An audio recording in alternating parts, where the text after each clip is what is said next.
Hello everybody, good morning. Uachtaráin House College in Brown, fellow graduates, students of NUI Galway, thank you all for coming along this very fine, bright Galway June Saturday morning to this forum hosted by the NUI Galway Alumni Association. I want especially to thank our keynote speakers, and we have a wonderful group of speakers and panellists. The board of the Alumni Association believes that, I suppose, in its advisory role, that now is a good time to have a conversation and to have this discussion about the future of sport in the university, particularly as the university's own strategy is being updated.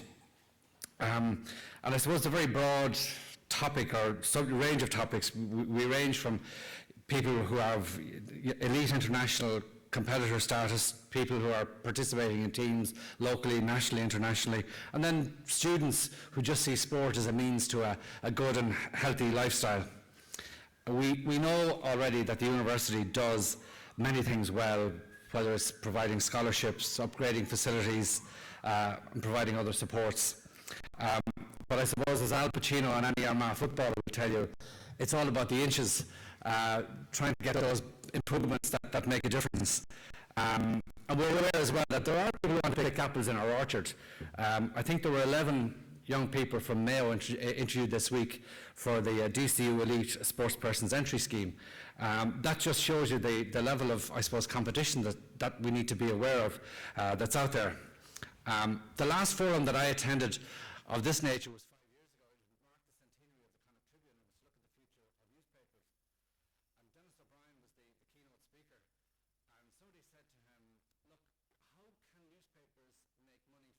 And he said, I don't know, but I'll tell you what I'll be doing. I'll be watching Rupert Murdoch and I'll copy what he does. The point of that is, let's not be afraid if you've got an idea that you've seen working somewhere else to share it with us here. And let's flatter them by putting it into practice if we think we can adapt it and make it even better. Again, going back to my old days as a newspaperman in the old Sunday press, the big idea, if you're going to lift a story from another paper, you lifted it so big and made such a big splash out of it, you made it look like it was your own in the first place.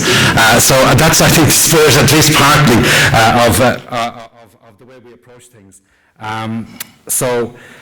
Without further ado, I want to hand you over to your moderator of the day, somebody who's well known to me, Ms. Carolan Murphy.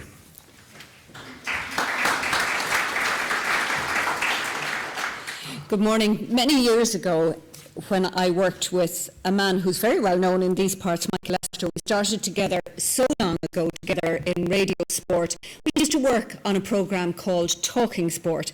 And I think that's one thing about sport. You can be absolutely guaranteed that people will want to talk about it. So the first thing I want to say today, as if you like, to some extent, the ringmaster, to talk about sport today, not just the lineup of speakers and panellists that we have gathered together, because whenever sport is mentioned, people who are interested want to talk, and invariably what they want to say is worth hearing. So we actually want to hear from you today. This day has been put together really quickly. Colm O'Dwyer deserves huge credit for actually having gathered it together, but when something is put together quickly, you're always very conscious of the fact that there are a lot of people who can't be here. So we want to acknowledge that not everybody, by any means, who feels passionately about sport in NUIG is here today. On the other hand, a lot of people are. We want to thank those of you who have come. And we want to say that, without question, we believe that there are sufficient people in the room here to look at what universities can do about sport, should do about sport, and perhaps to look at whether or not there are some provocative ideas as to are universities in general going in the right way when they perhaps try to copy, as Sean said, what looks like best practice. Does that actually fit for Ireland? And are we going in the right direction? So maybe some of those questions will come up during the day. Who do we have? What's the format of the day? We have two main speakers and an introductory speaker. Our two main speakers have travelled for us, one from Dublin, one from London, so we want to say thank you very much to them. We have panellists as well, and the format of the day is that in a moment we're going to just have an introductory scene set. Then we're going to have our first main presentation, which will be followed by a panel discussion. And here, I'll introduce them later, we have our first three panellists. Most of you will probably recognise all of them, I suspect. After that first panel discussion, we'll break for coffee. Then we'll have our second keynote speech, if you like, followed by a second panel discussion. Throughout all of the panel discussions, you will be very, very welcome. The reason they brought me in is because I am an outsider from Galway. I don't know most of the people in the room at all, so it's not like as if there'll be any favouritism or looking for somebody who is known to have a point of view. The hand will do, so any hand will do, and we really want to hear from people who are here. So as I said, we'll be broken for coffee, and then at the end, just before we finished, Harry McGee, who is of course a well-known journalist, also graduate and a member of the governing authority, will sum up what has been heard for the day. So let's get started then. First of all, where do you start? You should always start, I suppose, with the present. So we're going to find out, first of all, just what is going on in NUI Galway at the moment. Cathy Hynes is the Development Officer for Sport and Recreation. She has come here through, you might say, a slightly circuitous route, I suppose. Born in Manchester of Galway parents, she studied in Liverpool University. She's a top-class swimmer and squash player. She's doing an MSc in exercise science and nutrition at the moment. And at the moment, as I said, she's the Development Officer for Sport and Recreation in Galway, and she's going to tell us just what is going on in terms of sport in NUI Galway at the moment. Cathy.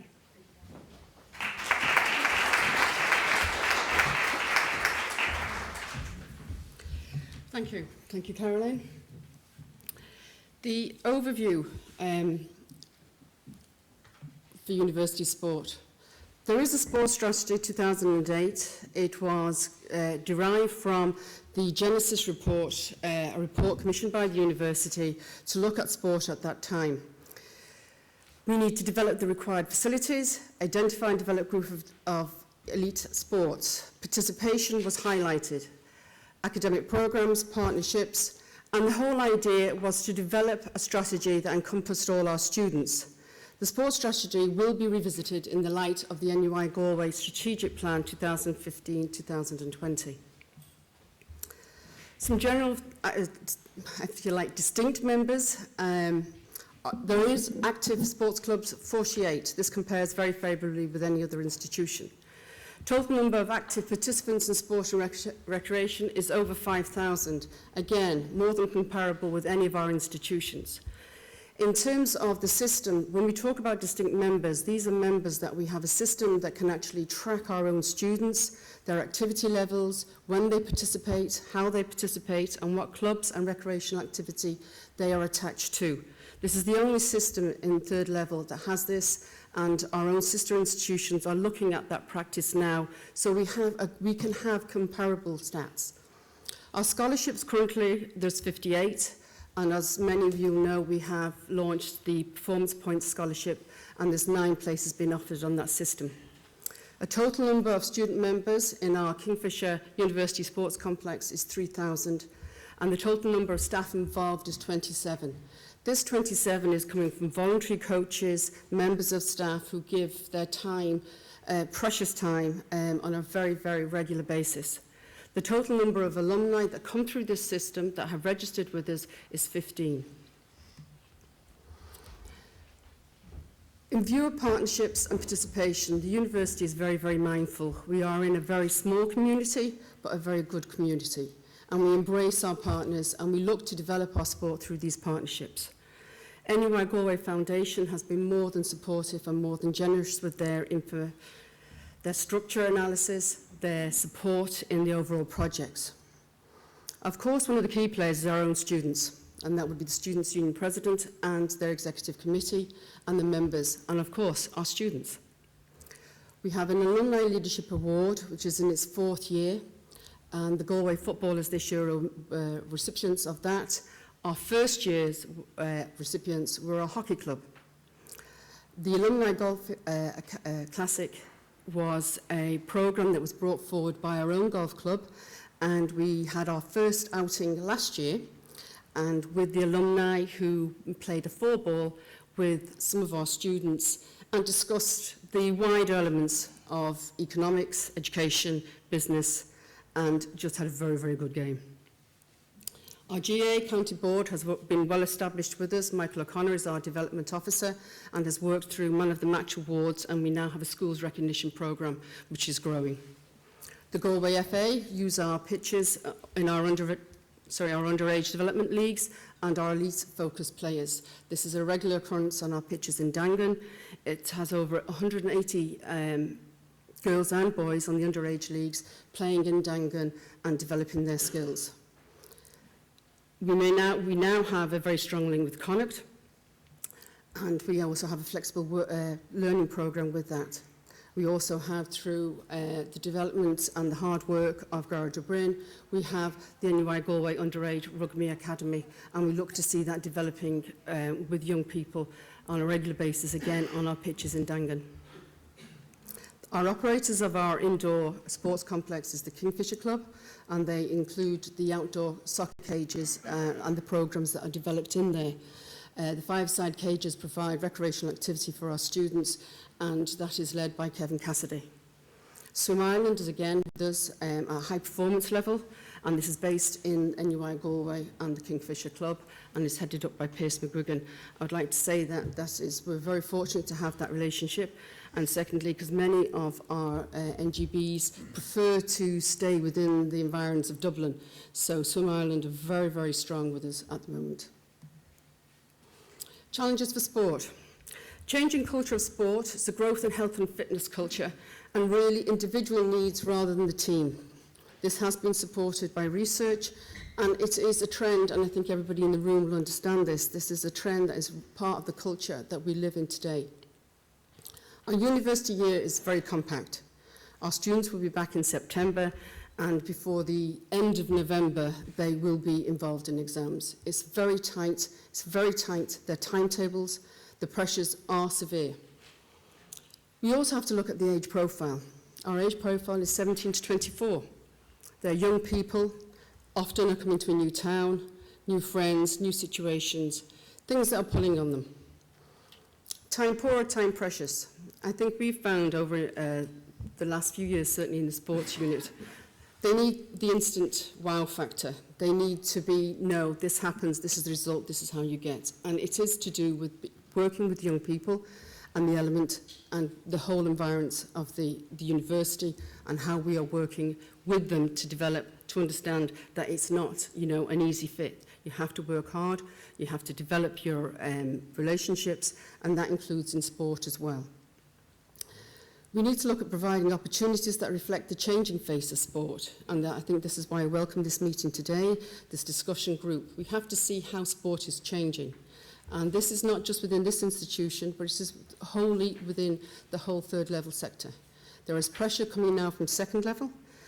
Our students are now involved in clubs at home. Many have part-time jobs to keep themselves into college. We've gone through a whole completely economic recession, and we have to be mindful of this. We have to be mindful of not only time, but the pressures that are on our parents as well to keep their children in third level. The used-to-bes, this is a term that we do use. The used-to-bes are those that were in second level education and now are not choosing to take part in third level sport. Some for them is confidence. Some feel that university sport is at a level that they can't compete, they can't be involved. Others choose to try recreational activities rather than what we see as normal, the competitive elements. So if we can hook into the used-to-bes, I believe then we can grow our sport. Some opportunities: complete the current building projects, expand and consolidate our relationships with our NGBs. I really believe there is such a wealth of experience there and strength that we really do need to tap into our NGBs. Our NGBs, for those who know, looking at the faces here, will know they are the national governing bodies of the sports. Review our current coaching structure and attract high-profile coaches to support the sports clubs. There is a process happening in place at the moment where we're looking at all our coaches, who is involved with us, what sports they're aligning themselves to. Work with our alumni in a more productive manner. Utilise the mentoring skills and expertise. Our alumni are out in what I would consider the wide world. They have huge expertise through business acumen, finance, time management. I think we need to pull on that resource. And acknowledge student sport needs students to lead their sport. If we get ownership from our students, we will get results. My final slide is to look at recreational activity, participation, competition, and ultimately high performance. They all support each other. They're not separate, they don't work separately, they work in tandem together. You build recreation, you build participation, you will get competition, and you will then attract your high performance athletes. Thank you.